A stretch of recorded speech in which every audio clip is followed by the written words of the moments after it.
Hey, what's up? I'm Curtis. Today we're reviewing Surviving the Aftermath. I review video games once a week. They're free on Epic Games, and then I also do some playthroughs of various other games that I have fun playing. So let's get right into it. I'm going to have a couple of categories that I go through.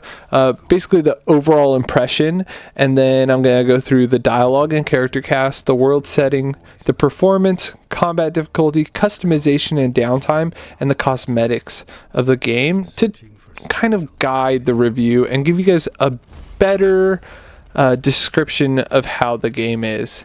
It's a survival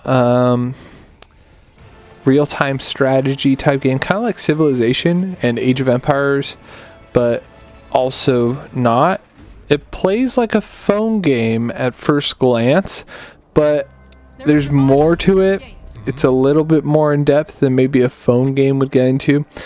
But that's not to say that it's not fun.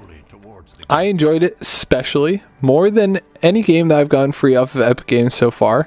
It's fun, interesting, and it's a fresh take on both the real-time strategy, RPG, and apocalypse format type styles. The first impressions that stood out to me were the music was pretty nice. I liked it. I enjoyed it. The dialogue and character cast. The dialogue is kind of, let's say, one-laned. Not everybody is equally skilled in the art of building, but one of the colonists seems extraordinarily bad at it. Right? There's pretty much one voice that's been sounding the whole time that reads the text for prompts that are happening, right? It's just a voiceover, a wall of text. There's no animation for that, but it's kind of fine because that's not really the intended focus for this game. Other than that, the characters are all different. The only difference that they add is some kind of change to the gameplay. The biggest change that I noticed is mostly their travel speed and how much damage they do. Also, something that changes is you actually can harvest things or explore things a lot quicker when you have those sorts of things. So the customization really do change some things, but not the characters, so to say. The world setting is, like I said, an apocalypse game, right? It's pretty simple. You got radiation in different places. You got some lakes, you got forests, right? You have some places where you can't grow food as easily, or you can't grow trees as easily. So that's kind of interesting. Other than that, there's also areas where there's bandits and things of the like that can attack you and take away your resources, right? The performance was really good. I didn't notice any problems. There's nothing choppy or weird like that. The combat difficulty was pretty simple. It was easy. You pretty much just tell your guy to attack, and it gives you the chance of your survival before. So it's pretty simple. You can also calculate it in your head a little bit.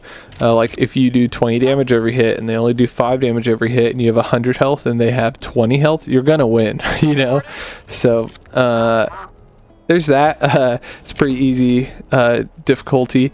Now you can set the difficulty to be harder. They have a lot of options for that, and it's a range, right? Because there's so many aspects of the game. They give you the ability to change a lot of those aspects of difficulty. So if you wanted a game that was a lot more vicious when you interacted with other people, you could do that. Or if you wanted a game where it was a lot more random events happening, that like meteors falling down and winter storms and stuff like that, then you could change that too. The customization isn't super there, so to say, because your character is a pre-generated set that you choose from, right? You can't really, I didn't see anything that allowed you to create one. You just picked from some random preset ones. There's no really customization there. There is ability customization with the character, so to say, by choosing different characters, right? But other than that, you can choose what you research, which is pretty cool. And the research trees are like 5 different trees, right? They allow you to look into like different water different infrastructure, different buildings, different all kinds of stuff, right? But you kind of have to do all that stuff to progress the game. So it's not really customization. You just get to choose.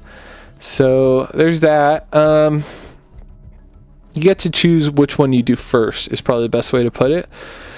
With the area, there is the organization of your base, how you put everything down on the map.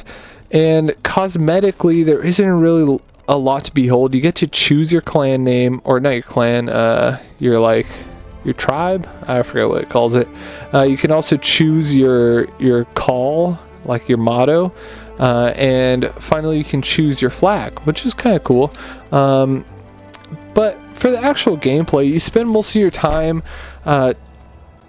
searching the land and gathering resources, and it's actually pretty fun. You're managing those resources. You're taking on these different natural disasters and trying to escape from them, like winter storms and meteor strikes and all kinds of stuff. Right? It's pretty cool. You have to find a lot of stuff.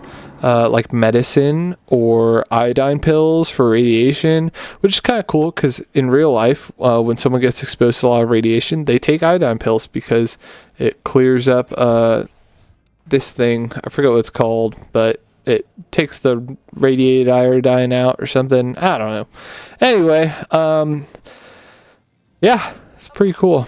Pretty cool game. I enjoyed it a lot. I'm going to give it a 4.5 tacos out of 5. I would give it a 5, but I feel like they missed out a little bit on the customization portion. Now this is the base game, so I imagine they could have some DLC that maybe changes that, but who knows. I just rated it based on what I experienced. For someone who is really into like Civilization and those types of games, this might fall a little lower for you because it's not as thorough as those games, but is a fun take. So I'd say you probably hit like a 4, or maybe like a high 3, or maybe a really low 4.